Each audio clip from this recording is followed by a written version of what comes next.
Beginilah perjuangan nyata anak-anak di Pandeglang, Banten.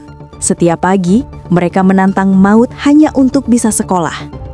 Di Kampung Cegok, Desa Ranca Pinang, puluhan siswa SD dan SMP menyeberangi sungai berarus deras, hanya berpegangan pada seutas tali sederhana. Jembatan satu-satunya di desa ini ambruk terseret banjir. Sejak itu, mereka tak punya pilihan lain selain melawan arus air setiap hari. Guru di SDN Ranca Pinang 1, Ibu Sapuri, mengaku prihatin. Kalau hujan besar, anak-anak terpaksa tidak sekolah karena sungai terlalu berbahaya, ujarnya. Kini, pemerintah mulai membangun jembatan baru. Warga berharap pembangunan cepat selesai agar anak-anak bisa menyeberang dengan aman dan masa depan mereka tetap terjaga. Dari Pandeglang, Banten, kompaskotanews.com melaporkan. Sama Bapak Guru bersama Pak Gurunya, Gendol bersama Bapak Gurunya.